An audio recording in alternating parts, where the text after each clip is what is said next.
हरे हरे कृष्णा। कृष्ण प्रभु जी। श्रीमद् भगवद गीता यथारूप अध्याय 4 दिव्य ज्ञान श्लोक संख्या 5।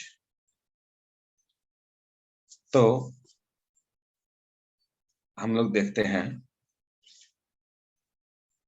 कि भगवान जो है अर्जुन महात्मा को बोलते हैं कि ये जो भगवद गीता का ज्ञान जो है ये करोड़ों वर्ष पुराना है और भगवान ने इसे सर्वप्रथम जो है सूर्य लोक के राजा विवासवान को सुनाया था और उसी परंपरा से ये इक्ष्वाकु महाराज के पास आया जो इस पृथ्वी लोक के राजा थे।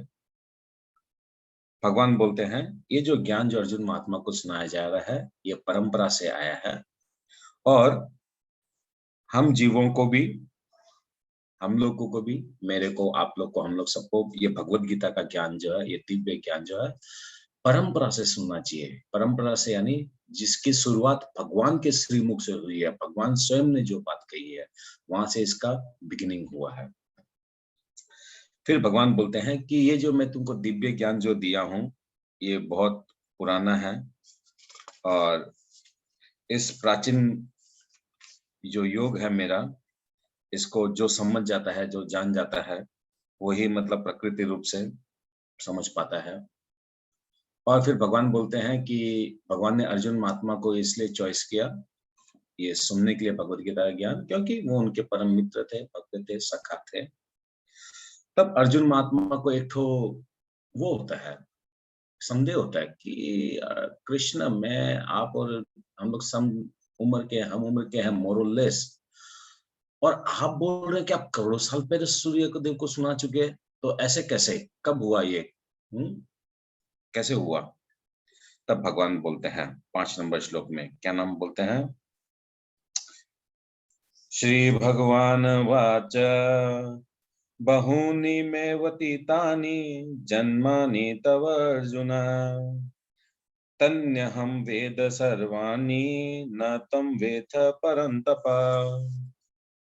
श्री भगवान ने कहा तुम्हारे तथा मेरे अनेक जन्म हो चुके हैं, मुझे तो उन सब का स्मरण है, किंतु हे परम तप तुम्हें उनका स्मरण नहीं रह सकता।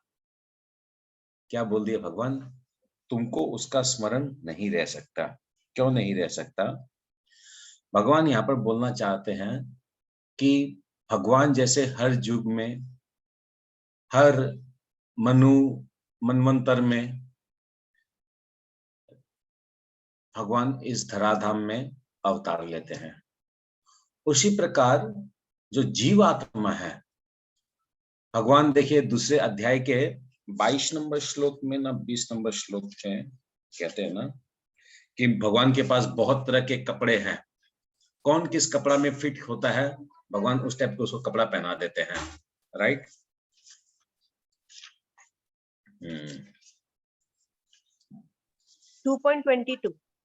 2.22 है ना? हाँ, यस। जिस प्रकार मनुष्य पुराने वस्त्र को त्याग कर नए वस्त्र को धारण करता है, उसी प्रकार आत्मा पुराने तथा वैध के शरीर को त्याग कर नवीन शरीर धारण कर रहा है।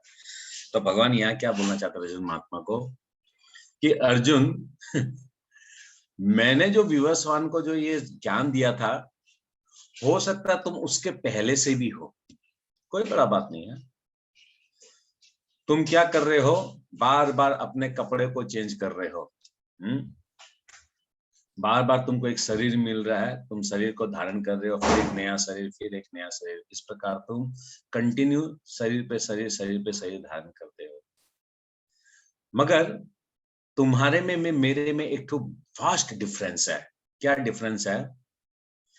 भगवान बोलते हैं कि मैं जब जब अवतार लेता हूं मेरे मूल रूप में अवतार लेता हूं, यानी भगवान बोलता है कि मैं कृष्ण हूं और मेरे से सारे अवतार हैं। तो इसलिए जब जब मैं पृथ्वी में अवतार लेता हूं मेरे को मालूम रहता है कि मैं क्या चीज का प्रचार करने आया हूं, क्योंकि इस पृथ्वी में हमेशा एक जैसी परिस्थिति नहीं रहती है। जब गौतम बुद्ध के रूप में भगवान जब आए, अवतार लिए, तब क्या था, बहुत ज्यादा पशु हिंसा होता था। तो उसका अवरोध करने के लिए, उसको रोकने के लिए उस टाइम पर एक ठो नए सिस्टम से उन्होंने अवतार लिया। जब उन्होंने बरहा अवतार लिया तब एक अलग रीजन था, जब नरसिंह अवतार लिया था तब एक अलग रीजन था। यानी हर बार भगवान अवतार लेते हैं तो उनका रीजन अलग होता है, मगर मूल जो है, मूल उनको याद रहता है, क्योंकि भगवान बोलते हैं कि मेरा शरीर दिव्य है। भगवान का शरीर और भगवान की आत्मा दोनों ही दिव्य है।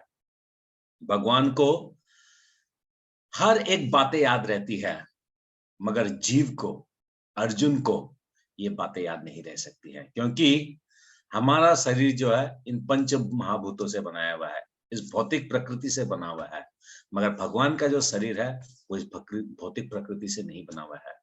हालांकि भगवान को इस भौतिक प्रकृति की कोई भी वस्तु, कोई भी ऐसा वस्तु नहीं है कि हम लोग दीपक दिखाएंगे, हम लोग भोग दिखाएंगे, हम लोग पानी चढ़ाएंगे, उससे भगवान को उसका मतलब उसका रिक्वायरमेंट है भगवान को, ऐसा कभी भी नहीं है।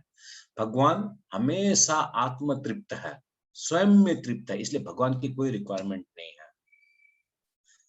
तो कुल मिला के भगवान जो है यहाँ पर अर्जुन महात्मा में और भगवान में क्या अंतर है, इस विशेष बात को बता रहे हैं कि तुम्हारी जो स्मरण शक्ति है वो अल्प है, वो सिर्फ इस जीवन में ही रह सकती है। तुम इस जीवन में शरीर प्राप्त किए हो, इस जीवन में, इस जीवन का ही बातें तुमको याद रह सकती है, मगर भगवान को अपनी तो छोड़ो, भगवान को अर्जुन महात्मा की भी जितने जन्म लिए अर्जुन महात्मा ने उन सारी जन्म की बातें भगवान को याद है।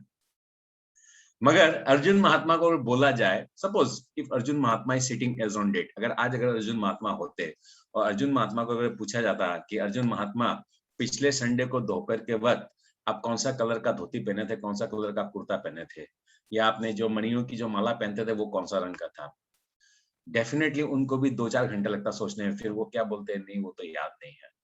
दैट मीन्स इस भौतिक जगत का कुछ सप्ताह, कुछ दिन पहले का, अगर मैं पूछूं रूपेश प्रभु को कि 3 दिन पहले जो है आप सुबह नाश्ता में क्या खाए थे, he will be confused, क्या खाए थे याद नहीं है। तो यहाँ बात हो रही है जन्म जन्मांतर की। तो इसलिए हम लोग को जानना चाहिए कि भगवान कौन है। भगवान आदि पुरुष है, भगवान अनादि है, भगवान अनंत है, भगवान सच्चिदानंद रूप है, भगवान अद्वैत है, इसलिए भगवान भगवान है। मगर आजकल देखेंगे मार्केट में, मैं देखा हूं बहुत जगह लोग बोलते हैं मेरी पूजा करो, लोग बोलते हैं मेरी पूजा करो। मेरी पूजा मतलब मैं अपनी नहीं बोल रहा हूं, मैं तो खैर मेरे में तो कोई योग्यता ही नहीं है। कुछ लोग हैं जो मार्केट में ऐसे बोलते हैं, लोगों को भ्रमित करते हैं, जनसाधारण को लोग बोलते हैं कि मेरी पूजा करो, मैं भगवान। और यहाँ भगवान के विषय में बताया जा रहा है। भगवान एक्चुअल में चौथा चैप्टर में भगवान अपने बारे में बताएंगे। Let us know who is God, let us realise. हम लोग के अगर कहीं डिबेट हो तो हम लोग बोल सके कौन है भगवान, क्या उसमें योग्यता है, क्या उसमें खासियत है, क्या उनके अंदर में विशेष शक्ति है, विशेष ज्ञान है, वो भगवान है। तो आइए इसको जो है, इसका तात्पर्य हम लोग पढ़ते हैं। कोई तात्पर्य पढ़िए।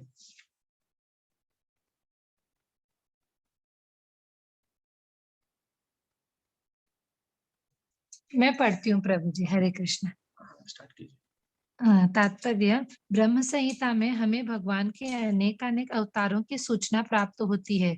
उसमें कहा गया है, मैं उन आदि पुरुष श्री भगवान गोविंद की पूजा करता हूँ जो अद्वैत, अच्युत तथा अनादि है। यद्यपि अनंत रूपों में उनका विस्तार है, किंतु तो भी वे आद्य, पुरातन तथा नित्य नव यौवन युक्त रहते हैं। श्री भगवान के ऐसे हरे कृष्णा। यहाँ पर भगवान के लिए एक चीज बताया जा रहा है, नव यौवन युक्त, यानी भगवान को यहाँ पर जैसे जो डेफिनेशन जो अभी हम लोगों ने शेयर किया भगवान के बारे में, जो हम लोगों ने डिस्कस किया, किसी के पास भी आप लोग में से कोई फोटो है क्या जिसमें भगवान के बड़ा बड़ा दाढ़ी उगा हुआ है और खूब बुढ़े जैसे लग रहे हैं, झुर्रियां पड़ गई है? भगवान हमेशा नौ जौवन जैसे लगते हैं एवरी टाइम। जब वो इस धराधाम से जब गए थे तब उनकी उम्र करीब करीब 125 साल उम्र थी भगवान की, मगर तब भी भगवान एकदम वैसे ही ग्वाल बाल। भगवान जो है अच्छा, ये कथा बहुत लंबी हो जाएगी, ठीक है, सुने, आगे पढ़िए। श्री भगवान के ऐसे सच्चिदानंद रूप को प्रायः श्रेष्ठ वैदिक विद्वान जानते हैं, किंतु विशुद्ध अनन्य भक्तों को तो उनके दर्शन नित्य ही होते रहते हैं।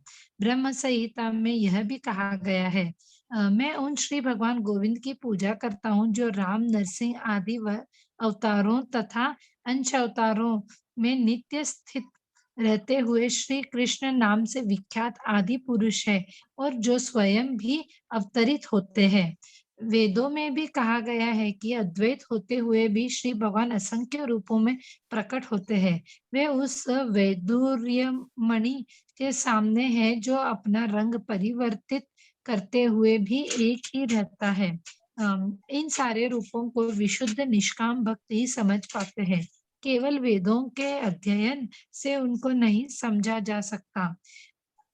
वेदेषु दुर्लभ दुर्लभ मात्म भक्तो, अर्जुन जैसे भक्त कृष्ण के नित्य सखा है और जब भी भगवान अवतरित होते हैं तो उनके पार्षद भक्त भी विभिन्न रूपों में उनकी सेवा करने के लिए उनके साथ साथ अवतार लेते हैं। अर्जुन ऐसा ही भक्त है और इस श्लोक से पता चलता है कि लाखों वर्ष पूर्व जब भगवान कृष्ण ने भगवत गीता का प्रवचन सूर्यदेव विवस्वान से किया था तो उस समय अर्जुन भी किसी भिन्न रूप में उपस्थित था, किंतु भगवान तथा अर्जुन में यह अंतर है कि भगवान ने यह घटना याद रखी किंतु अर्जुन इसे याद नहीं रख सका। अंश रूप जीवात्मा तथा परमेश्वर में यही अंतर है। यद्यपि अर्जुन को यहाँ पर शक्तिशाली वीर के रूप में संबोधित किया गया है जो शत्रुओं का दमन कर सकता है, किंतु विगत जन्मों में जो घटनाएं घटी है उन्हें स्मरण रखने में वह अक्षम है। अतः भौतिक दृष्टि से जीव चाहे कितना ही बड़ा क्यों न हो, वह कभी परमेश्वर की समता नहीं कर सकता। भगवान का नित्य संगी निश्चित रूप से मुक्त पुरुष होता है, किंतु वह भगवान के तुल्य नहीं होता। ब्रह्म संहिता में भगवान को अच्युत कहा गया, जिसका अर्थ होता है कि वे भौतिक संपर्क में रहते हुए भी अपने को नहीं भूलते। अतः भगवान तथा जीव कभी भी सभी तरह से एक समान नहीं हो सकते, भले ही जीव अर्जुन के समान मुक्त पुरुष क्यों न हो। यद्यपि अर्जुन भगवान का भक्त है, किंतु कभी-कभी वह भी भगवान की प्रकृति को भूल जाता है, किंतु दैवी कृपा से भक्त तुरंत भगवान की अच्युत स्थिति को समझ जाता है, जबकि अभक्त या असुर इस दिव्य प्रकृति को नहीं समझ पाता। फलस्वरूप गीता के विवरण आसुरी मस्तिष्कों में नहीं चढ़ पाते। कृष्ण को लाखों वर्ष पूर्व संपन्न कार्यों की स्मृति बनी हुई है, किंतु अर्जुन को स्मरण नहीं है। यद्यपि अर्जुन तथा कृष्ण दोनों ही शाश्वत स्वभाव के हैं। यहाँ पर हमें यह भी देखने को मिलता है कि शरीर परिवर्तन के साथ साथ जीवात्मा सब कुछ भूल जाता है, किंतु कृष्ण सब स्मरण रखते हैं क्योंकि वे अपने सच्चिदानंद शरीर को बदलते नहीं। वे अद्वैत है, जिसका अर्थ है कि उनके शरीर तथा उनकी आत्मा में कोई अंतर नहीं है। उनके संबंधित हर वस्तु आत्मा है, जबकि बद्ध जीव अपने शरीर से भिन्न होता है। चूंकि भगवान के शरीर तथा आत्मा अभिन्न है, अतः उनकी स्थिति तब भी सामान्य जीव से भिन्न बनी रहती है जब वे भौतिक स्तर पर अवतार लेते हैं। असुरगण भगवान की इस दिव्य प्रकृति से तालमेल नहीं बैठा पाते, जिसकी व्याख्या अगले श्लोक में भगवान स्वयं करते हैं। हरे कृष्ण। हरे कृष्णा। तो भगवान इस 5 नंबर श्लोक के माध्यम से हम लोग को पता चलता है कि कितने शक्तिशाली, कितने प्रभावशाली भगवान है। और 6 नंबर श्लोक से तो पता चलेगा कि आज तक हम लोग को डेफिनेशन ही मालूम नहीं था कि भगवान का डेफिनेशन क्या है। तो 6 नंबर श्लोक में क्या बोल रहे हैं? अज अपि सन अव्यय आत्मा भूतानाम ईश्वर अपि सन प्रकृतिम स्वाम अधिष्ठाय संभवामि आत्म मायया। यद्यपि मैं अजन्मा तथा अविनाशी हूँ, और यद्यपि मैं समस्त जीवों का स्वामी हूं, तो भी मैं प्रत्येक युग में अपने आदि दिव्य रूप में प्रकट होता हूं। भगवान यहाँ क्या बोल रहे हैं? सबसे पहले अपने आप को अज, अज यानी अजन्मा, अजो अपि है। भगवान, हम और आप क्या होते हैं? माँ के गर्भ से हम लोग 9 महीना रहते हैं, फिर हम लोग जन्म लेते हैं। मगर भगवान इस प्रकार जन्म नहीं लेते हैं। जितने भी भगवान के अवतार हुए हैं, जितने भी अवतार हुए हैं, किसी में भी भगवान क्या है? जन्म नहीं लिए हैं। तो इसलिए क्या बोल रहे हैं भगवान? मैं अजन्मा हूं। यानी भगवान को ये हवा, पानी, जल, अग्नि, वायु, आकाश, पृथ्वी, इससे भगवान का शरीर नहीं बनता है। इसलिए भगवान को जन्मना नहीं पड़ता है। क्या बोल रहा है? यद्यपि मैं अजन्मा तथा अविनाशी हूं। यहाँ अविनाशी क्यों बताया गया है? क्योंकि हम लोग जो सामान्य जीव जो होते हैं, हम लोग क्या करते हैं कि जन्म के बाद हम लोग वृद्ध होते हैं, वृद्ध होने के बाद वापस इस शरीर को छोड़ते हैं, फिर एक नया शरीर मिलता है, फिर वृद्ध होते हैं, फिर उस शरीर को हम लोग त्यागते हैं, फिर एक शरीर मिलता है। यानी हम लोग का शरीर जो है ना, वो परिवर्तन होता है। One body to another body, one another body to third body to fourth body. इस टाइप से हम लोग का क्या होता है? विनाश होता है। मगर भगवान का जो है ना, जिस प्रकार भगवान का अवतार होता है, वैसे भगवान का तिरोभाव होता है। भगवान का कोई ऐसा नहीं है कि शरीर हमारा जैसा शरीर जलाना पड़ता है या उसको फिर फिनिश हो जाता है हम लोग का शरीर। भगवान का ऐसा नहीं, शरीर नहीं है। भगवान का शरीर क्या? अविनाशी है। जैसे उनका जन्म अवतार है, वैसे उनका अंत जो है वो तिरोभाव है। मतलब ना तो वो जन्म लेके आते हैं और ना वो मृत्यु होने के बाद हो जाते हैं, ऐसा नहीं है। उनका जन्म है अवतार रूप में, और वो इस पृथ्वी को छोड़ के जाते हैं तिरोभाव रूप में। राइट?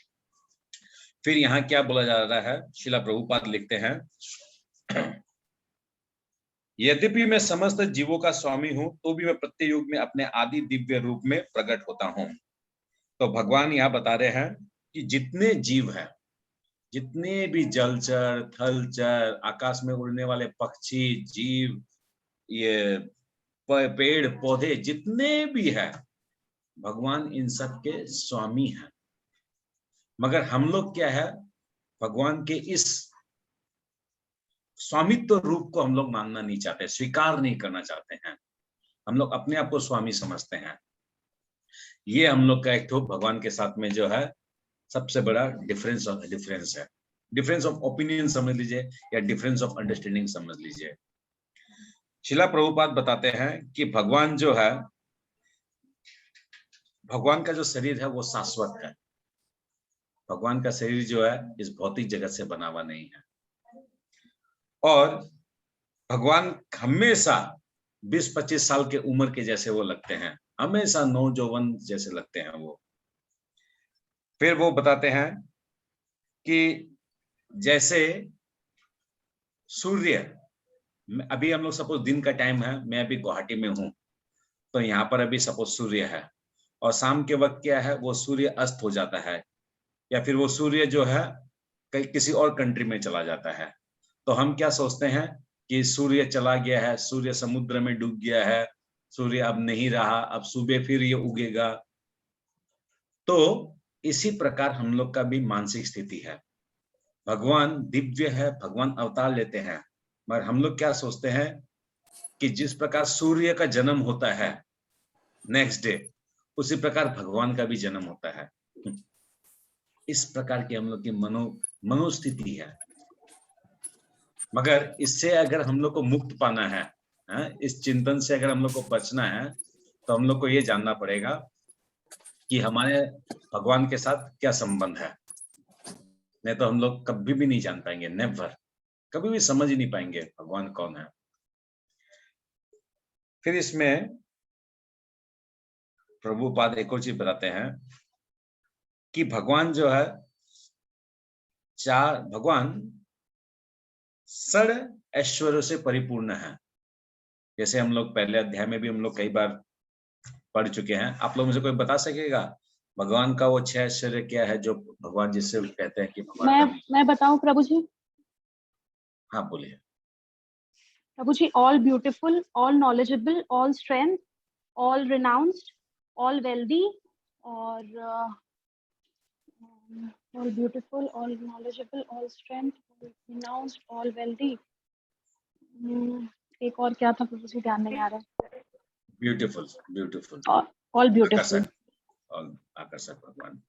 वैसे आप लोग जानते हैं माता जी, राधिका माता जी आप मत बोलिएगा, आप लोग में से कोई बता सकता है कृष्ण शब्द का मतलब क्या होता है? All attractive. Very good. सब आकर्षक। कृष्ण शब्द का मतलब भी होता है सर्व आकर्षक। तो भगवान जो है वो अपने विभिन्न लीलाओं के माध्यम से, विभिन्न अवतारों के माध्यम से हम जीवों को एक्चुअल में अट्रैक्शन देने आते हैं, ताकि हम लोग जो अपना संबंध जो भगवान के साथ जो भूल गए हैं, उस संबंध को हम लोग याद कर सके, उस संबंध को हम लोग आस्वादन कर सके, और फिर हम लोग पुनः भगवान के नित्य धाम को प्राप्त कर सके।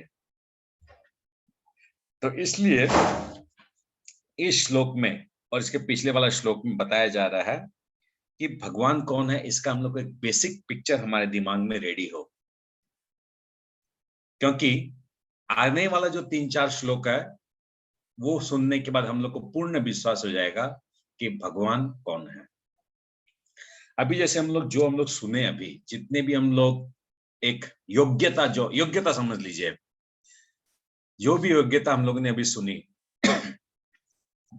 अगर मैं पूछूं किसमें ये योग्यता पाई जाती है कृष्ण के अलावा? कृष्ण के अलावा और 3 जन है जिसके अंदर ये सारी योग्यता रहती है। आप लोग में से कौन बता सकेगा? एक एक नाम, कोई भी एक एक नाम बताए, 3 जन का नाम बताए प्रभु जी। जिसमें राधा इस रानी। प्रकार के सब। एक मिनट हरी बोल माता जी, 1 मिनट रुकिए। आप तो जानती है, मेरे को मालूम है, आप नहीं, जो बाकी लोग जो है उन लोग को बोलने दीजिए। हैंड रेस कीजिए। ओके, नीतू माता जी आप बताइए। राम जी। नहीं, वो नहीं बोल रहा हूं मैं। कृष्ण और विष्णु अवतार जो है, कृष्ण और विष्णु अवतार है, इनको छोड़कर बोल रहा हूं मैं। नो डाउट कृष्ण राम विष्णु वो तो आ गए, उनको छोड़ के मैं बोल रहा हूं और कौन है जिनको हम लोग बोल सकते हैं जो दिव्य है, अद्वैत है, अजन्म है, शाश्वत है, नित्य है, पुरातन है, आदि पुरुष है। इसको हम लोग और बोल सकते हैं। कोई भी तीन देवी देवताओं का नाम बोलिए आप लोग। सूर्यदेव। वेरी गुड, एक नाम मिल गया हम लोग को, सूर्यदेव। हनुमान जी। हनुमान जी, वेरी गुड, 2 नाम मिल गया। तीसरा नाम? चैतन्य महाप्रभु। कोई नहीं प्रभु जी। चैतन्य महाप्रभु। प्रभु जी कोई नहीं है। चैतन्य महाप्रभु तो भगवान। कोई नहीं प्रभु जी। प्रभु जी किसी शीतला में नहीं माता है जी ये बोलते हैं, गुण, किसी में भी नहीं है। एक सेकंड। शीतला माता जी बोलते हैं कोई भी नहीं, ऐसा क्यों माता जी? क्योंकि भगवान को ही क्वालिटीज है। राधिका माता जी, आप क्या एक सहमत है शीतला माता जी से, ना आप मेरे साथ सहमत है? प्रभु जी कंफ्यूज। प्रभु जी हाँ, आपने कंफ्यूज कर दिया। नहीं, शीतला प्रभु जी माता जी प्लीज कंफ्यूज प्लीज नहीं है, रिपीट द क्वेश्चन। 3 जन और है। प्लीज रिपीट द क्वेश्चन प्रभु जी। मैं बोल रहा हूं कि जो अभी हम लोगों ने क्वालिटी सुनी 5 नंबर और 6 नंबर श्लोक में, अद्वैत, दिव्य, अजन्मा, शाश्वत, नित्य, पुरातनो, इस प्रकार के जो है 3 जन और है जिनमें ये क्वालिटियां पाई जाती है। वो और कौन कौन है? कोई नहीं है प्रभु जी, प्रभु जी कोई नहीं है। कोई नहीं। केवल कृष्ण ही है। कोई नहीं है। नीतू माता जी, सीमा माता जी, कोई नहीं है। कोई नहीं है, इसलिए वो कृष्ण है। No one is comparable to Krishna, no one. अभी नेक्स्ट टाइम जब भी आप लोग को ऐसा लगे ना, नहीं, राधा रानी तो भगवान की अंतरंगा शक्ति है।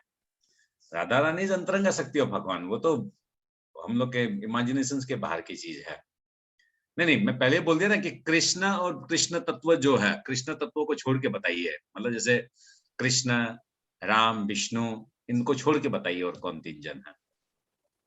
तो जब भी कभी भी आप लोग के मन में आए कि अमुक का हम लोग को पूजा करना है, ये भगवान है, सपोज कोई भी हनुमान आए, दुर्गा आए, काली आए, वो क्या बोलते हैं कार्तिकेय आए, शिव जी आए, कोई भी आपके मन में आए ना कि ये भगवान है, इसकी मैं पूजा करूंगा, इमीडिएटली आप भगवत गीता खोलिएगा, ये 5 नंबर और 6 नंबर श्लोक पढ़िएगा। इसमें जो योग्यता बताई गई है वो योग्यता अगर हम लोग को दिखते हैं उनमें, बस आप इमीडिएटली मेरे को भी फोन कीजिएगा, मैं भी उनकी पूजा करना चालू कर दूंगा। Don't worry, no problem. Okay, इसका तात्पर्य पढ़िए 6 नंबर का। ये राधिका माता जी पढ़िए। जी, हरे कृष्ण क्या 6 प्रभु जी। नंबर? हरे कृष्ण जी, 6 नंबर प्रभु जी। भगवान ने अपने जन्म के विलक्षणता बताई है। यद्यपि वे सामान्य पुरुष की भांति प्रकट हो सकते हैं, किंतु उन्हें विगत अनेकानेक जन्मों की पूर्ण स्मृति बनी रहती है, जबकि सामान्य मनुष्य को कुछ ही घंटे पूर्व की घटना स्मरण नहीं रहती। यदि कोई पूछे कि एक दिन पूर्व इसी समय तुम क्या कर रहे थे, तो सामान्य व्यक्ति के लिए इसका तत्काल उत्तर दे पाना कठिन होगा। उसे इसको स्मरण करने के लिए अपनी बुद्धि को कुरेदना पड़ेगा कि वह कल इसी समय क्या कर रहा था। फिर भी लोग प्राय अपने को ईश्वर या कृष्ण घोषित करते रहते हैं। मनुष्य को ऐसी निरर्थक घोषणाओं से भ्रमित नहीं होना चाहिए। अब भगवान दोबारा अपनी प्रकृति या स्वरूप की व्याख्या करते हैं। प्रकृति का अर्थ स्वभाव तथा स्वरूप दोनों है। भगवान कहते हैं कि वे अपने ही शरीर में प्रकट होते हैं। वे सामान्य जीव की भांति शरीर परिवर्तन नहीं करते। इस जन्म में बद्ध जीव का एक प्रकार का शरीर हो सकता है, किंतु अगले जन्म में दूसरा शरीर रहता है। भौतिक जगत में जीव का कोई स्थायी शरीर नहीं है, अपितु वह एक शरीर से दूसरे में देहांतरण करता रहता है। किंतु भगवान ऐसा नहीं करते। जब भी वे प्रकट होते हैं तो अपनी अंतरंगा शक्ति से वे अपने उसी आद्य शरीर में प्रकट होते हैं। दूसरे शब्दों में श्री कृष्ण इस जगत में अपने आदि शाश्वत स्वरूप में 2 भुजाओं में बांसुरी धारण किए अवतरित होते हैं। वे इस भौतिक जगत में निष्कुलशित रहकर अपने शाश्वत शरीर सहित प्रकट होते हैं। यद्यपि वे अपने उसी दिव्य शरीर में प्रकट होते हैं और ब्रह्मांड के स्वामी होते हैं, तो भी ऐसा लगता है कि वे सामान्य जीव की भांति प्रकट हो रहे हैं। यद्यपि उनका शरीर भौतिक शरीर की भांति क्षीण नहीं होता, फिर भी ऐसा प्रतीत होता है कि भगवान कृष्ण बालपन से कुमारावस्था से तरुणावस्था तक प्राप्त करते हैं। किंतु आश्चर्य तो यह है कि वे कभी युवावस्था से आगे नहीं बढ़ते। कुरुक्षेत्र युद्ध के समय उनके अनेक पौत्र थे, या दूसरे शब्दों में वे भौतिक गणना के अनुसार काफी वृद्ध थे। फिर भी वे 20-25 वर्ष के युवक जैसे लगते थे। हमें कृष्ण की वृद्धावस्था का कोई चित्र नहीं दिखता, क्योंकि वे कभी भी हमारे समान वृद्ध नहीं होते। यद्यपि वो तीनों काल में, भूत, वर्तमान तथा भविष्य काल में सबसे वयोवृद्ध पुरुष है। ना तो उनका शरीर और ना ही उनकी बुद्धि कभी क्षीण होती है या बदलती है। अतः यह स्पष्ट है कि इस जगत में रहते हुए भी वे इसी अजन्मा सच्चिदानंद रूप वाले हैं, जिनके दिव्य शरीर तथा बुद्धि में कोई परिवर्तन नहीं होता। वस्तुतः उनका अविभार्व तथा तिरोभाव सूर्य के उदय तथा अस्त के समान है, जो हमारे सामने से घूमता हुआ हमारी दृष्टि से ओझल हो जाता है। जब सूर्य हमारी दृष्टि से ओझल रहता है तो हम सोचते हैं कि सूर्य अस्त हो गया है, और जब वह हमारे समक्ष होता है तो हम सोचते हैं कि वो क्षितिज में है। वस्तुतः सूर्य स्थिर है, किंतु अपनी अपूर्ण एवं त्रुटिपूर्ण इंद्रियों के कारण हम सूर्य को उदय और अस्त होते परिकल्पित करते हैं। और चूंकि भगवान का प्राकट्य तथा तिरोधान सामान्य जीव से भिन्न है, अतः स्पष्ट है कि वे शाश्वत है, अपनी अंतरंगा शक्ति के कारण आनंद स्वरूप है, और इस भौतिक प्रकृति द्वारा कभी कुलषित नहीं होते। वेदों द्वारा भी पुष्टि की जाती है कि भगवान अजन्मा होकर भी अनेक रूपों में अवतरित होते रहते हैं। वैदिक साहित्यों से भी पुष्टि होती है कि यद्यपि भगवान जन्म लेते प्रतीत होते हैं, किंतु तो भी वे शरीर परिवर्तन नहीं करते। श्रीमद् भागवत में वे अपनी माता के समक्ष नारायण रूप में 4 भुजाओं तथा षड ऐश्वर्यों से युक्त होकर प्रकट होते हैं। उनका आद्य शाश्वत रूप में प्राकट्य उनकी अहेतुक कृपा है, जो जीवों को प्रदान की जाती है, जिससे वे भगवान के यथा रूप में अपना ध्यान केंद्रित कर सके, न कि निर्विशेषवादियों द्वारा मनोधर्म या कल्पनाओं पर आधारित रूप में। विश्व कोश के अनुसार माया या आत्म माया शब्द भगवान की अहेतुक कृपा का सूचक है। भगवान अपने समस्त पूर्ण अविभार्व तिरोभाव से अवगत रहते हैं, किंतु सामान्य जीव को जैसे ही नवीन शरीर प्राप्त होता है, वह अपने पूर्व शरीर के विषय में सब कुछ भूल जाता है। वे समस्त जीवों के स्वामी हैं, क्योंकि इस धरा पर रहते हुए वे आश्चर्यजनक तथा अति मानवीय लीलाएं करते रहते हैं। अतः भगवान निरंतर वही परम सत्य रूप है और उनके स्वरूप तथा आत्मा में या उनके गुण तथा शरीर में कोई अंतर नहीं होता। अब यह प्रश्न किया जा सकता है कि इस संसार में भगवान क्यों आविर्भूत और तिरोभूत होते रहते हैं। अगले श्लोक में इसकी व्याख्या की गई है। Hare Krishna. Thank you so much. तो अभी हम लोग को भगवान एक थुलमुल डेफिनेशन दे दिया है, एक थुलमुल ज्ञान दे दिया अपने बारे में। मगर अब जो आने वाला जो 3 श्लोक है, ये 3 श्लोक भगवत गीता का मोस्ट इंपॉर्टेंट श्लोक है और इस चैप्टर का नाम जो दिव्य ज्ञान है, ये दिव्य ज्ञान जो है, दिव्य ज्ञान को हम लोग भगवान 2 पार्ट में बताते हैं। एक तो beginning of this 4th chapter, एक तो end of the 4th chapter. तो beginning of the 4th chapter में जो है ये 7 नंबर श्लोक और 8 नंबर श्लोक आता है। जो व्यक्ति ये 7 नंबर श्लोक और 8 नंबर श्लोक को अच्छे से समझ जाता है, वो भगवान को समझ पाएगा। तो क्या बोलते हैं, यदा यदा ही धर्मस्य ग्लानिर्भवति भारत अभ्युत्थानम अधर्मस्य तदात्मनं सृजाम्यहम्। तो भगवान यहाँ क्या बोलते हैं, हे भरतवंशी, जब भी और जहां भी धर्म का पतन होता है और अधर्म की प्रधानता होती है, तब तब मैं अवतार लेता हूं। भगवान को देखिए कितने ब्रह्मांड है इस जगत में, हम लोग को मालूम ही नहीं है, क्योंकि महाविष्णु जब जब सांस छोड़ते हैं तब तक असंख्य करोड़ों ब्रह्मांड बनते हैं। इसका मतलब कितने ब्रह्मांड है पता नहीं है। भगवान हर ब्रह्मांड में नित्य लीला करते हैं। जैसे भगवान आज से 5200 5000 5500 साल पहले इस 4 मुखी वाले ब्रह्मा जी के ब्रह्मांड में लीला किए, तो हो सकता है अभी राइट नाउ भगवान जो है वो 10,000 सिर वाले ब्रह्मा जी के ब्रह्मांड में कर रहे होंगे। जिस प्रकार शिला प्रभुपाद यहाँ थे, वैसे हो सकता है शिला प्रभुपाद अभी किसी और ब्रह्मांड में है, वहां पर प्रचार कार्य में लगे हुए हैं, भगवान की नित्य सेवा में लगे हुए हैं। तो बोलने का तात्पर्य क्या है कि भगवान चाहे वो अपनी मर्जी से अवतार ले सकते हैं, कोई उनके बाधा क्राइटेरिया ऐसा कुछ भी नहीं है। जब उनकी इच्छा तब वो अवतार ले सकते हैं। तो वो अवतार जब लेते हैं तो करते क्या है, तो बोला गया है कि वो अवतार तब तब लेते हैं जब जब धर्म का पतन होता है और अधर्म का प्रधानता होती है। धर्म का पतन यानी क्या हो गया? धर्म शब्द का मतलब हम लोग हमेशा से जानते हैं। धर्म शब्द का मतलब क्या होता है?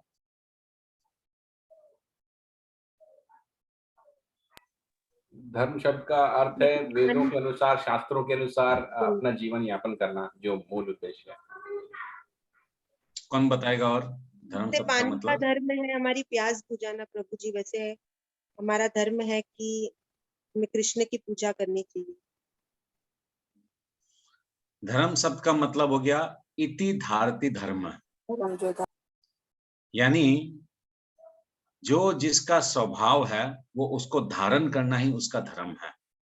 जैसे पानी का धर्म है प्यास बुझाना, सूर्य अग्नि का धर्म है ताप देना, उष्मा देना, हवा का धर्म है शीतल देना, पानी का धर्म है प्यास बुझाना। उसी प्रकार जीव का जो धर्म है वो है दास्य भाव में रहकर, अपने आप को दास समझकर, अपने आप को नौकर समझकर भगवान के साथ अपना संबंध बनाना। ये है जीव का धर्म। तो क्या होता है, जब जब जीव अपना संबंध जो भगवान के साथ है उसको जब भूल जाता है, उसी को ही कहा गया है यहाँ पर धर्म का पतन। यानी सिर्फ अधर्म ही अधर्म जब इस पृथ्वी में फैल जाता है। अधर्म मतलब भगवान ने वर्ण आश्रम प्रणाली को बनाया है, जब हम वर्ण आश्रम प्रणाली को तोड़ देते हैं। भगवान ने शास्त्रों के माध्यम से 4 नियम बताया है हमें मांसाहार नहीं करना चाहिए, हमें कोई नशा पदार्थ नहीं खाना चाहिए, हमें अनुचित किसी के साथ संभोग नहीं करना चाहिए, और हम लोग को गैम्बलिंग नहीं करना चाहिए, जुआ हुआ वगैरह हम लोग को नहीं खेलना चाहिए। इस प्रकार भगवान ने धर्म के 4 स्तंभ बनाए हैं इनको। ये हो गए जो मैंने अभी कहा, वो गए धर्म के 4 स्तंभ। तो क्या होता है, जब खूब ज्यादा अधर्म जब फैल जाता है तो ये चारों स्तंभ धर्म के टूट जाते हैं। तब व्यभिचार, दुष्ट प्रकृति के लोग, व्यभिचार लोग, असुर प्रवृत्ति के लोग, उनका क्या हो जाता है, इस पृथ्वी के ऊपर दमन हो जाता है। तब क्या होते हैं, पृथ्वी मां, वायु देवता, अग्नि देवता, सूर्य देवता, चंद्र देवता, ये जितने भी देवता है इंक्लूडिंग ब्रह्मा जी, इंद्र, ये सब परेशान हो जाते हैं असुरों से। हम असुरों से परेशान हो जाते हैं। तब क्या करते हैं इन लोग, भगवान के पास जाके उनको प्रार्थना करते हैं। भगवान को जब प्रार्थना करते हैं तब भगवान जो है दिन, समय इत्यादि निर्धारित करते हैं कि वो कब अवतार लेंगे। और जब वो अवतार लेते हैं उसके पहले वो क्या करते हैं, उनके जो अंतरंगा शक्ति है, उनके जो नित्य पार्षद जो है, उनको भगवान पहले भेज देते हैं और हर एक को एक एक डिपार्टमेंट, एक एक जगह बिठा देते हैं, ताकि भगवान आएंगे, भगवान जो लीला करेंगे उस लीला में कोई भी प्रकार की बाधा नहीं हो। तो जो नित्य जो भगवान के जो पार्षद होते हैं, देखिए वो भी इस धराधाम में आके भगवान की सेवा करते हैं। जैसे चैतन्य, जैसे हमारे शिला प्रभुपाद, वो भगवान के नित्य पार्षद है। उन लोग क्या करने आए कि भगवान की जो वाणी है उसका प्रचार करने के लिए, यानी अर्जुन महात्मा या जो भी है, इन लोग क्या करते हैं, भगवान जब लीला करने आते हैं तो उन लोग इस धराधाम में पहले से आ जाते हैं, ताकि भगवान लीला करेंगे, भगवान को कोई प्रॉब्लम नहीं हो, सुचारू रूप से अपना लीला करके फिर वो वापस अपने धाम को लौट के चला जाए। तो भगवान का स्वरूप है शाश्वत, और जब भी ये अधर्म का जब प्रधानता जब बढ़ता है तो भगवान को वो बर्दाश्त नहीं होता है, क्योंकि भगवान ने ये पृथ्वी जो बनाई थी, ये पृथ्वी को भगवान ने बनाया था एज ए हॉस्पिटल, क्योंकि हम जीवों ने अपने अल्प स्वाधीनता के कारण किया गया, भगवान से हम लोगों ने विद्रोह किया, भगवान से विद्रोह किया और हमने चाहा कि हम लोग खुद स्वयं भोगेंगे। भगवान आप भी तो इतना ऐश्वर्य के मालिक, आप इतने भोगते हैं अकेले अकेले, मेरा भी भोगने का इच्छा है। भगवान बोलता है तथास्तु, डोंट वरी, एक मेरा लोक है जिसमें 4 मुखी ब्रह्मा है, उसका नाम पृथ्वी लोक है, मैं तुमको वहां ट्रांसफर कर देता हूं, तुम वहां जाओ और वहां जाके तुम भोग करो। मगर तुमको जब मेरे धर्म के बारे में जब तुमको ज्ञान हो जाएगा तब तुम मेरे धाम को वापस आ जाओगे, तब तुम चेष्टा करोगे। भगवान उसी धर्म का यहाँ बात कर रहा है कि भगवान चाहते हैं कि हम लोग इस पृथ्वी लोक में आए और जब भोग लें, जब दुखी हो जाए भोग से, तब हम लोग वापस भगवान के नित्य धाम को चले जाएं। उस धर्म की यहाँ पर बात हो रही है। तो वो धर्म का जब विनाश होने लगता है तब भगवान को इस पृथ्वी लोक में अवतार लेना पड़ता है। तो हम जीवों का सर्वोच्च धर्म यही है। क्या है सर्वोच्च धर्म? भगवान की शरणागति होना। बस एक ही धर्म हम लोग का। जैसे हम लोग बोलते हैं हिंदू, क्रिश्चियन, मुस्लिम, सिख, ईसाई, जैन, ये धर्म नहीं है, ये तो हम लोगों ने बनाया है। ये तो हम मनुष्य ने बनाया है अपना फायदा के लिए, पॉलिटिक्स के लिए। मगर भगवान ने इस टाइप का धर्म नहीं बनाया। भगवान ने हम जीवों को इस टाइप से जैन, मुस्लिम, हिंदू, बंगाली, मारवाड़ी, गुजराती, नेपाली, मराठी, भगवान ने नहीं बनाया है। भगवान ने तो जीव बनाया है, और जीव का धर्म क्या बताया कि तुम मेरी शरणागति हो और मेरे धाम को वापस लौट के आओ। बस यही तुम्हारा धर्म है। फिर यहाँ पर एक और चीज बताया गया है कि भगवान जब जब अवतार लेते हैं तो उनका उद्देश्य एक ही रहता है कि जो भगवान से ईर्ष्या करते हैं, जो भगवान को नहीं मानते हैं, जो भगवान के अस्तित्व को नहीं समझते हैं, उनका भगवान क्या करते हैं? पतन करते हैं, उनको मारते हैं भगवान। क्यों?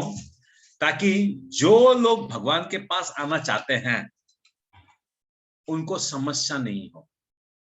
बहुत बार आप लोग में से कोई कोई बोलते रहते हैं कि प्रभु अब तो चारों तरफ जो है अफगानिस्तान, पाकिस्तान, इवन फ्रांस में भी जो है ऐसी परिस्थिति हो गई है जिसका क्या कहेंगे। तो मैं बोलता हूँ कि हाँ, इसका मतलब क्या, हम लोग को तो खुशी मनाना चाहिए, हम लोग को तो आनंद मनाना चाहिए। लेकिन क्यों? क्योंकि भगवान का इसका अवतार लेने का समय हो गया, भगवान अब आने वाले हैं। तो कितना खुशी का बात है? भगवान आएंगे वापस, क्या करेंगे भगवान आकर, वो नेक्स्ट श्लोक में मालूम चलेगा। तो पढ़िए, इसका तात्पर्य कोई पढ़िए।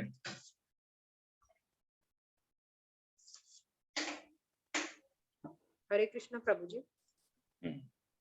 यहाँ पर सृजामी शब्द महत्वपूर्ण है। सृजामी सृष्टि के अर्थ में नहीं प्रयुक्त हो सकता, क्योंकि पिछले श्लोक के अनुसार भगवान के स्वरूप या शरीर की सृष्टि नहीं होती, क्योंकि उन्हें उनके सारे स्वरूप शाश्वत रूप से विद्यमान रहने वाले हैं। अतः सृजामी का अर्थ है कि भगवान स्वयं यथा रूप में प्रकट होते हैं। यद्यपि भगवान कार्यक्रम अनुसार अर्थात ब्रह्मा के एक दिन में 7वें मनु के 28वें युग में द्वापर के अंत में प्रकट होते हैं, किंतु वे इस नियम का पालन करने के लिए बाध्य नहीं हैं, क्योंकि वे स्वेच्छा से कर्म करने के लिए स्वतंत्र हैं। अतः जब भी हरे कृष्णा, अधर्म की हरे कृष्णा, हरे कृष्णा, ये पॉइंट समझने लायक चीज है।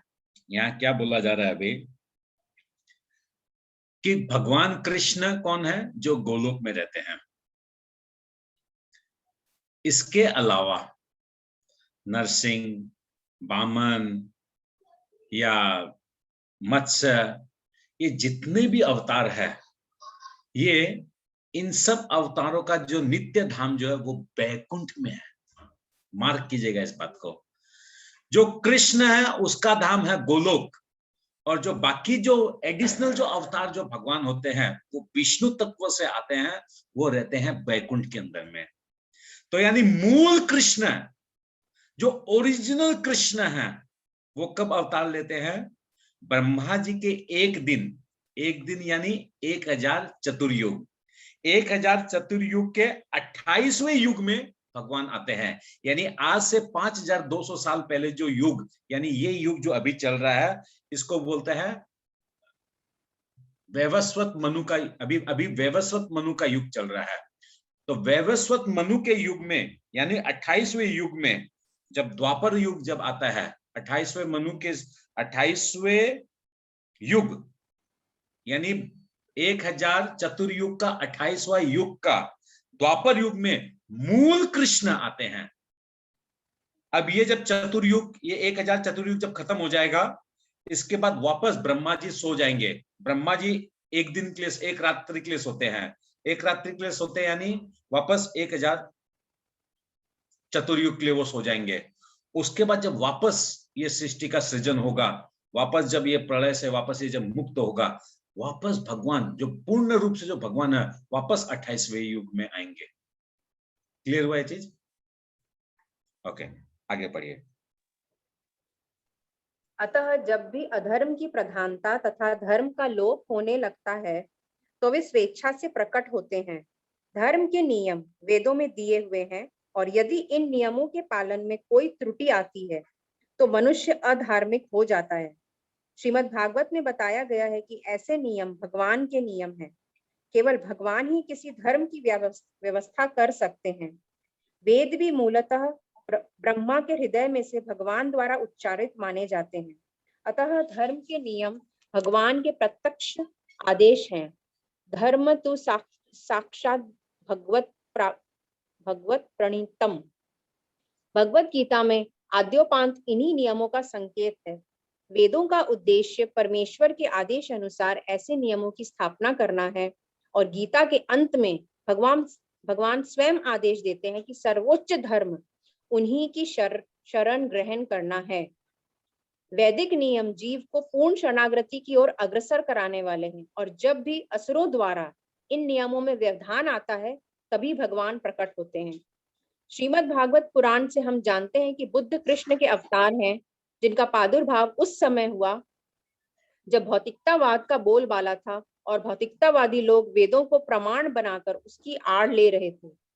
यद्यपि वेदों में विशिष्ट कार्यों के लिए पशु बलि के विषय में कुछ सीमित विधान थे, किंतु आसुरी वृत्ति वाले लोग वैदिक नियमों का संदर्भ दिए बिना पशु बलि को अपनाए हुए थे। भगवान बुद्ध इस अनाचार को रोकने तथा अहिंसा के वैदिक नियमों की स्थापना करने के लिए अवतरित हुए। अतः भगवान के प्रत्येक अवतार का विशेष उद्देश्य होता है और इन सबका वर्णन शास्त्रों में हुआ है। यह तथ्य नहीं है कि केवल भारत की धरती में ही भगवान अवतरित होते हैं। वे कहीं भी और किसी भी काल में इच्छा होने पर प्रकट हो सकते हैं।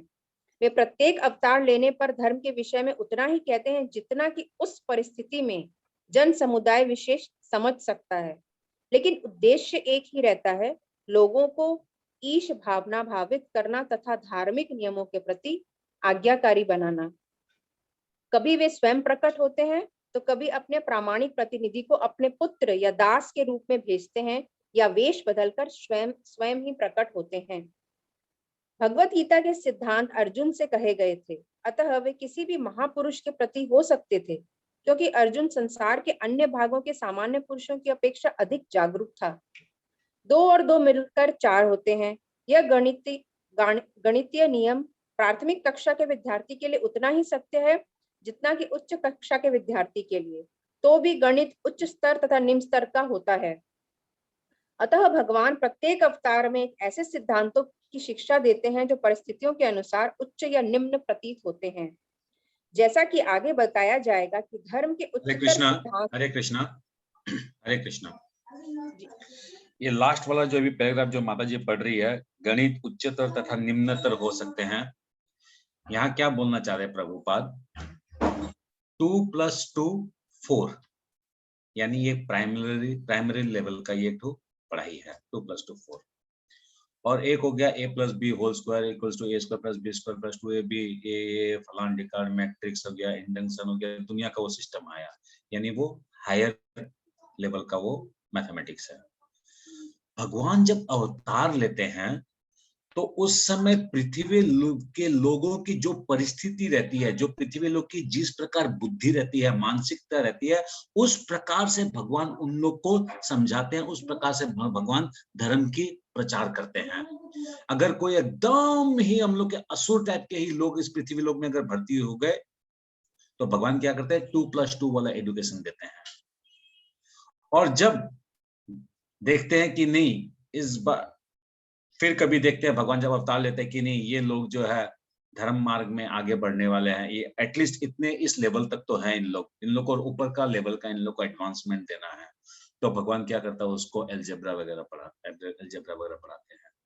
तो इट्स ऑल डिपेंड ऑन भगवान जब अवतार लेते हैं वो अपने फ्रीडम से, अपने स्वच्छ, अपने अनुसार करते हैं। और जब वो अवतार लेते हैं उस टाइम पर ऐसा जरूरी नहीं है कि वो राम अवतार में जो सिखाए वही उनको कृष्ण अवतार में सिखाना पड़ेगा, वही उनको वामन अवतार में सिखाना पड़ेगा, वही उनको बुद्ध अवतार में सिखाना पड़ेगा। ऐसा नहीं है। समय काल पात्र है, जो समय है, जो काल है, जो पात्र है, पात्र मतलब जो सुनने वाले जो है, जो धारण करने वाले हैं, उसके अनुसार भगवान जो है अपने ज्ञान का चर्चा करते हैं। आगे बढ़िए।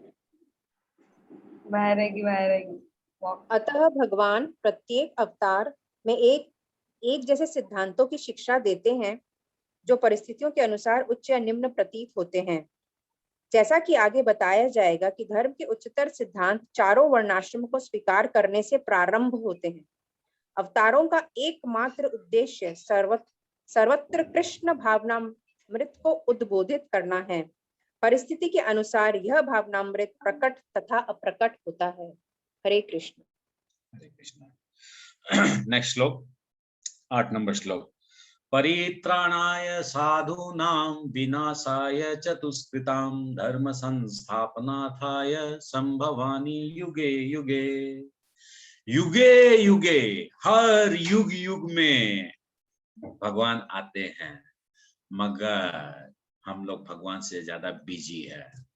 Who is God? We don't care. I am God. तो भगवान बोलते हैं परित्राणाय साधुनाम, अरे मूर्खों, मैं तुम लोग की रक्षा करने के लिए, तुम लोग का उद्धार करने के लिए मैं आता हूं, और तुम लोग मेरे पे ही संदेह करते हो, मेरे को ही गाली देते हो और मेरे को ही बोलते हो कि भगवान ने ऐसे लीला किया, भगवान ने वैसे किया, हम भी वैसे करेंगे। मैं दुष्टों को भी मारने आता हूं, मगर दुष्टों को जो मैं मारने आता हूं वो मेरा सेकेंडरी जॉब है। मेरा प्राइमरी जॉब जो है वो है तुम लोग का उद्धार करने के लिए, क्योंकि तुम तो पृथ्वी लोक में चले गए, भोग विलास में एकदम लिप, मैं मस्त बोलता है।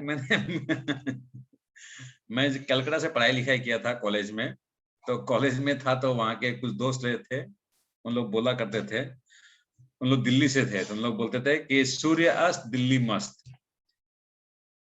नहीं सुना आप लोगों ने ऐसा? ठीक है, मैं हमारे कॉलेज में इस टाइप से बोलते थे। सुना है प्रभु जी, सुना सुना है ना? तो सूर्य अस्त दिल्ली मस्त, तो यानी हम जीव जो है ना मस्त खोर है, हम लोग मस्ती में हैं, भोग रहे हैं यहाँ पर, मगर उसकी परवाह नहीं है। भगवान बोलते हैं तुम लोगों का उद्धार करने के लिए मैं आता हूं। मैं अपना तुम लोग का जो 2 ठो फल का थोड़ा सा दाल पीने के लिए और तुम लोग का वो 4 ठो लड्डू खाने के लिए मैं नहीं आता हूं इधर में। मैं तुम लोग से प्रेम करता हूं, इसलिए मैं अपने गोलोक धाम को छोड़ के आता हूं। हैं? कम बड़ा बात है?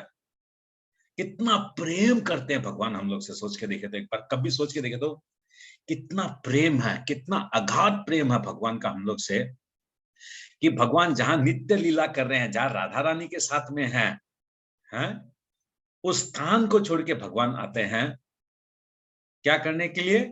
धर्म का प्रचार करने के लिए। धर्म का प्रचार यानी धर्म का प्रचार यानी लोगों को याद दिलाने के लिए कि हमारा क्या रिलेशन है भगवान से। यस, ये प्रचार करने के लिए कि तुम आत्मा हो, तुम्हारा मेरे साथ एक नित्य संबंध है, इसका प्रचार करने के लिए, इसको समझाने के लिए भगवान बार बार बार बार बार बार अनेकों बार भगवान अवतार लेते हैं। भगवान ये समझाना चाहते हैं I am the supreme personality of God head. तुम क्या समझोगे मेरे को? मैं अवतार के रूप में आ गया, मैं शास्त्रों के माध्यम से आ गया, फिर भी तुम अभी तक समझ में नहीं पाया है मैं कितना विशाल हूं, मैं कितना महान हूं। तो भगवान क्या बोलते हैं? परित्राणाय साधु नाम विनाशाय चतुष्कृतम दुष्कृतम। मैं दुष्टों का विनाश करने के लिए भी आता हूं, उपद्रवियों का विनाश करने आता हूं, मूर्खों का विनाश करने आता हूं, अधम व्यक्तियों का विनाश करने आता हूं। इसका 2 मीनिंग निकलता है। एक तो मीनिंग ये निकलता है कि भगवान जिस प्रकार हिरण्यकशिपुर का वध करने आए वैसे विनाश करने आते हैं, और एक मीनिंग ये होता है कि भगवान जब गौतम बुद्ध रूप में आते हैं तो जो अज्ञान है उसका विनाश करने आते हैं। दोनों ही विनाश का कारण है। मगर अभी थोड़ा देर पहले हम लोग श्लोक में क्या पढ़े कि भगवान स्थान काल पात्र के हिसाब से प्रचार करते हैं। तो कृष्ण जो है, भगवान जो है, प्रहलाद महाराज को बचाने के उद्देश्य से, प्राइमरी उद्देश्य वो था अवतार लेने का, नरसिंह अवतार लेने का। जब भगवान मूल कृष्ण रूप में जब 28वें युग में जब आए थे, आज से 5300 5400 साल पहले जब भगवान आए थे, भगवान को कोई कंस को मारने के लिए आए थे क्या? नहीं। मां यशोदा ने, नंद बाबा ने, उन्होंने तपस्या की थी। देवकी मां ने भी तपस्या की थी, और भगवान 3 बार अलग अलग अवतार से देवकी के गर्भ में आए। तो यानी क्या हुआ?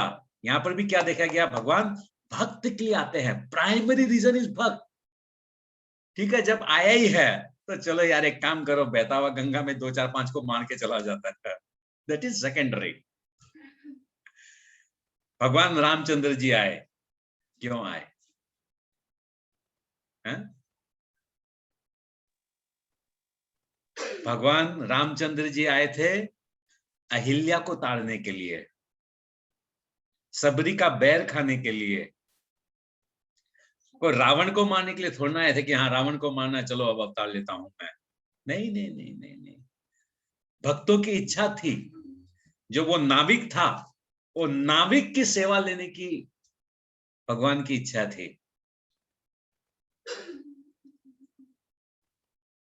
तो भगवान जब भी अवतार लेते हैं वो भक्तों का उद्धार करने के लिए अवतार लेते हैं। कुछ लोग बोलते हैं कि भगवान जो है वो रासलीला करते हैं, हम भी रासलीला करेंगे। शिव जी जो है वो भांग पीते हैं, चिलम पीते हैं, और क्या बोलता है उसको, वो ड्रग्स ड्रग्स नहीं, वो जो भी है, मतलब वो कुछ कुछ खाते पीते हैं, तो वो हम लोग भी लेंगे, हम लोग भी खाएंगे पिएंगे। मैं आप लोग को बताता हूं, कहीं कोई शास्त्र में, भगवत गीता में, भागवतम में, रामायण में, पुराण में, उपनिषद में, वेदों में कहीं भी नहीं लिखा हुआ है कि शिव जी इस प्रकार के कोई कार्य करते थे। या भगवान कृष्ण, जो लोग जो बोलते हैं कि भगवान कृष्ण ने लीला की है, भाई ये कि रास लीला की, हम भी करेंगे, भगवान 16,108 को रख सकते हैं, तो हम लोग क्या 2, 5, 10 को नहीं रख सकते हैं? उन लोग को बोलना चाहिए हाँ yes you are very good, you are correct. अरे एक काम करना यार, भगवान जी तो वो 7 दिन तक उस पहाड़ को भी रखे थे, तुम भी एक काम करो, ये 15 किलो का एक पत्थर है, 5 घंटा 7 घंटा तुम भी इसको रखो। तो भगवान जब मत्स्य अवतार लिए थे तब भगवान ने एक लीला की थी, जब भगवान कुर्म अवतार लिए तब एक लीला किए थे, भगवान तो नरसिंह देव जब अवतार लिए थे तब भी एक लीला किए थे, भगवान 52 अवतार लिए तब भी एक लीला किए थे। तुम भी करो, उसका कुछ तो करके दिखाओ। तो बोलने का तात्पर्य क्या है, भगवान जो अवतार लेते हैं वो यहाँ पर हम लोग की तरफ मौज मस्ती करने के लिए नहीं आते हैं, उनका रीजन है, और वो रीजन है हम जीवों का उद्धार। कितना समर्पण है भगवान का, कितना प्रेम हम लोग से। इसको पढ़िए, इसका कोई तात्पर्य पढ़िए। हरे कृष्णा, मैं पढ़ती हूँ। भागवत गीता के अनुसार साधु पवित्र पुरुष कृष्ण भावना भावित व्यक्ति है। अधार्मिक लगने वाले व्यक्ति में भी यदि पूर्ण कृष्ण चेतना हो तो उसे साधु समझना चाहिए। दुष्कृताम उन व्यक्तियों के लिए आया है जो कृष्ण भावनामृत की परवाह नहीं करते। ऐसे दुष्कृताम या उपद्रवी मूर्ख तथा अधम व्यक्ति कहलाते हैं, भले ही वे सांसारिक शिक्षा से विभूषित क्यों न हो। इसके विपरीत यदि कोई 100% कृष्ण भावनामृत में लगा रहता है तो वह विद्वान या सुसंस्कृत न भी हो फिर भी वह साधु माना जाता है। जहाँ तक अनिश्वरवादियों का प्रश्न है, हरे कृष्णा, हरे कृष्णा, यहाँ पर अब क्या बोला जा रहा है? यहाँ पर देखिए, जन्म, कुल और वर्णाश्रम धर्म का बात भगवान बोलती है। हो सकता है किसी का जन्म असुर कुल में हुआ होगा, किसी का जन्म अधम कुल में होगा, किसी का जन्म जो है सूत कुल में हुआ होगा, मगर उसका कर्म अगर कृष्ण भावनामृत है, उसका कर्म अगर कृष्ण जुड़ा हुआ है, तो वो मेरे से आपसे भी बहुत ऊपर है। वो ब्राह्मण है, वो ब्राह्मण के तुल्य है। आएगा इस 4थे अध्याय में ही आएगा आगे वर्णाश्रम के बारे में, तब इस प्रसंग को हम लोग वहां लेंगे कि कोई हम लोग जैसे आज इस भौतिक जगत में हम लोग, कोई जैनी है, कोई मुस्लिम है, कोई पंजाबी है, कोई मारवाड़ी है, कोई नेपाली है, कोई गुजराती है, कोई मराठी है, मगर एक्चुअली में हम लोग है क्या? आप लोग बताइए तो, एक्चुअली में हम लोग क्या है? हम लोग का अगर धर्म बोला जाए तो हम लोग क्या है? भगवान के नित्य दास। नहीं नहीं नहीं, हम लोग ओरिजिनली क्या है? हम लोग सनातनी ओरिजिनली हम लोग सनातनी है। हम लोग ओरिजिनली हमारा एक ही है। हम लोग का अगर आइडेंटिटी तो वो एक ही, हम लोग सनातनी है। तो इसलिए यहाँ क्या बोला जा रहा है कि शूद्र कुल में जन्म हो सकता है, मगर वो जानता अपने आप को कि मैं सनातनी हूं। तो आप ये समझिए, वो मेरे से, एटलीस्ट मेरे से वो बहुत ऊपर है वो, क्योंकि वो ये उपलब्धि कर पाया, वो सनातनी है, वो ये उपलब्धि कर पाया कि अरे मैं तो आत्मा हूं, मैं तो यहाँ पर फंस गया हूं, that means he is far better. He might be in शूद्र, जन्म से वो शूद्र हो सकता है, मगर उसका कर्म से वो ब्राह्मण से भी ऊपर है वो, क्योंकि वो कृष्ण की भक्ति कर रहा है। आगे बढ़िए। जहाँ तक अनीश्वरवादियों का प्रश्न है, भगवान के लिए आवश्यक नहीं कि वे इनके विनाश के लिए उस रूप में अवतरित हों जिस रूप में वे रावण तथा कंस का वध करने के लिए हुए थे। भगवान के ऐसे अनेक अनुचर हैं जो असुरों का संहार करने में सक्षम है, किंतु भगवान तो अपने उन निष्काम भक्तों को तुष्ट करने के लिए विशेष रूप से अवतार लेते हैं जो असुरों द्वारा निरंतर तंग किए जाते हैं। असुर भक्त को तंग करता है, भले ही वह उसका सगा संबंधी क्यों न हो।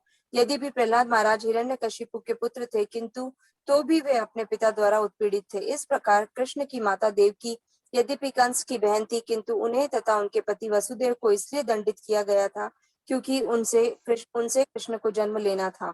अतः भगवान कृष्ण मुख्यतः देवकी के उद्धार करने के लिए प्रकट हुए थे, कंस को मारने के लिए नहीं।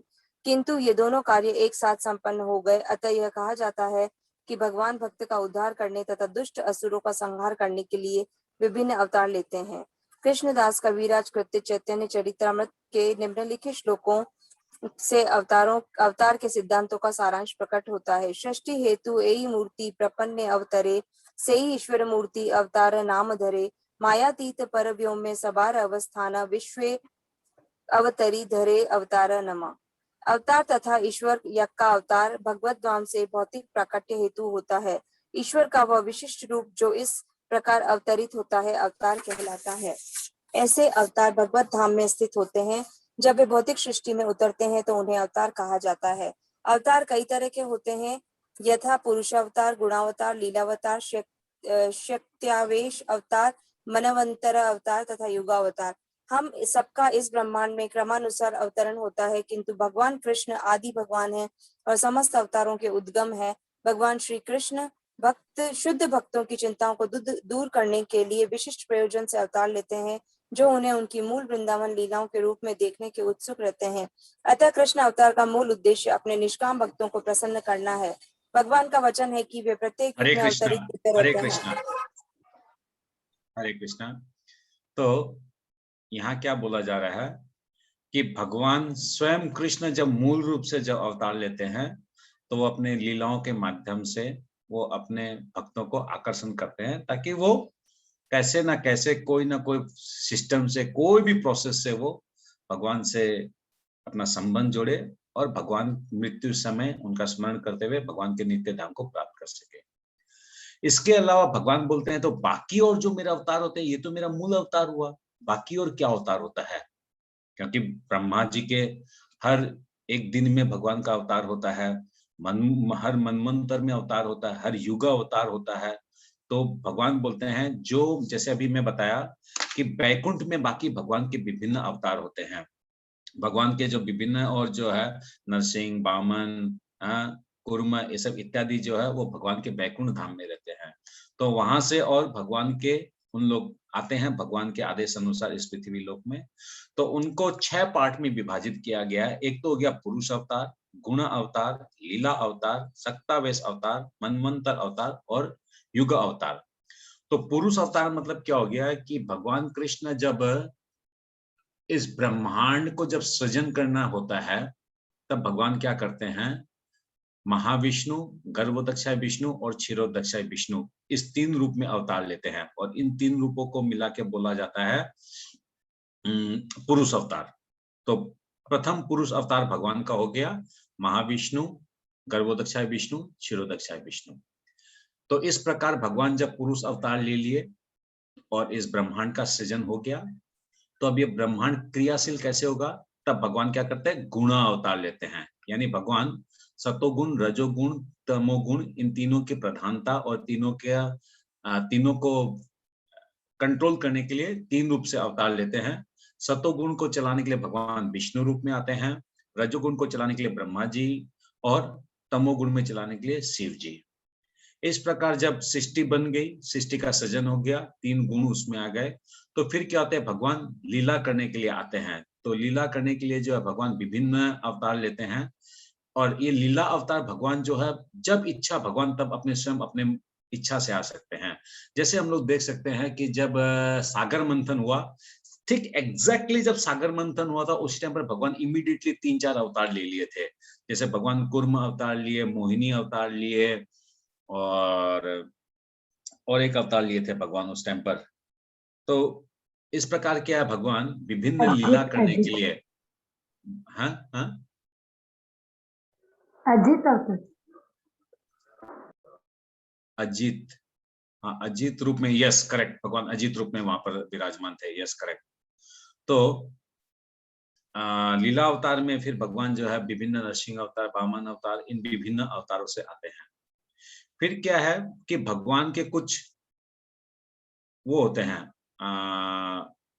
शिष्य होते हैं जो इस पृथ्वी में आते हैं और भगवान के कार्य को उन लोग संपन्न करते हैं। तो उनको बताया जाता है सक्तावेश अवतार। जैसे वेद व्यास जी आए, नारद मुनि आए, चतुष कुमार आए, हाँ पृथु महाराज थे। तो ये सब जो गए सक्तावेश अवतार। फिर हो गया मनमंत्र अवतार, यानी ब्रह्मा जी के एक दिन में कुल मिला के 14 मनु होते हैं। तो हर मनु में भगवान का एक एक अवतार होता है। और फिर आखिर का युग अवतार, यानी सतयुग, द्वापर युग, त्रेता युग, कलियुग, इन हर एक युगों में भी भगवान एक एक अवतार लेते हैं। तो युग धर्म जैसे होता है कि सतयुग का धर्म था कि यज्ञ, त्रेता का था नहीं, सतयुग का था पहले ध्यान। साधना। कौन बोला अभी?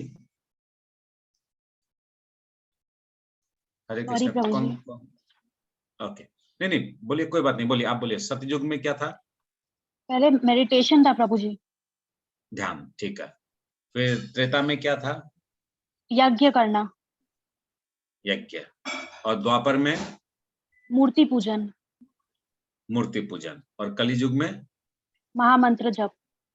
Very very good. तो इस प्रकार 4 युग के लिए भगवान 4 विभिन्न अवतार लिए।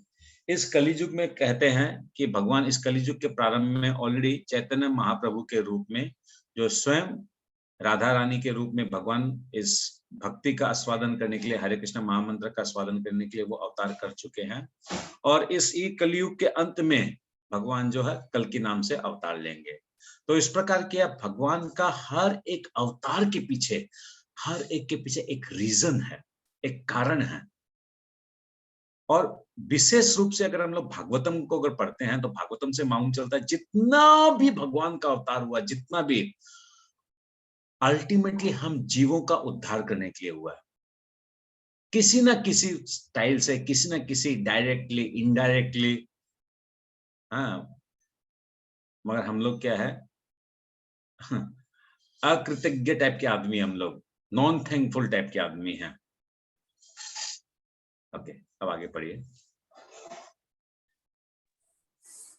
अतः कृष्ण अवतार का मूल उद्देश्य अपने निष्काम भक्तों को प्रसन्न करना है। भगवान का वचन है कि वे प्रत्येक युग में अवतरित होते रहते हैं। इससे सूचित होता है कि वे कलयुग में भी अवतार लेते हैं। जैसा कि श्रीमद् भागवत में कहा गया है कि कलयुग के अवतार भगवान चैतन्य महाप्रभु हैं, जिन्होंने संकीर्तन आंदोलन के द्वारा कृष्ण पूजा का प्रसार किया और पूरे भारत में कृष्ण भावनामृत का विस्तार किया। उन्होंने यह भविष्यवाणी की कि संकीर्तन की यह संस्कृति सारे विश्व के नगर नगर तथा ग्राम ग्राम में फैलेगी। भगवान चैतन्य को गुप्त रूप में किंतु प्रकट रूप में नहीं, उपनिषदों, महाभारत तथा भागवत जैसे शास्त्रों के गुह्य अंशों में वर्णित किया गया है। भगवान कृष्ण के भक्तगण भगवान चैतन्य के संकीर्तन आंदोलन द्वारा अत्यधिक आकर्षित रहते हैं। भगवान का यह अवतार दुष्टों का विनाश नहीं करता, अपितु अपनी अहेतु की कृपा से उनका उद्धार करता है। हरे कृष्ण। हरे कृष्ण, थैंक यू। माता जी का हिंदी बहुत स्पष्ट है, मैं पहले भी इस चीज को मार्क किया हूँ। ठीक है, आज हम लोग यहीं विराम देते हैं। श्रीमद् भगवद गीता यथारूप की जय, शिला प्रभुपाद की जय, ओम तत्सत। तो ध्यान रखिएगा, हम लोग 9 नंबर श्लोक से करेंगे आगे। और कल के लिए एक विशेष सूचना है कि परसों एकादशी है, तो कल हम लोग क्या कर रहे हैं,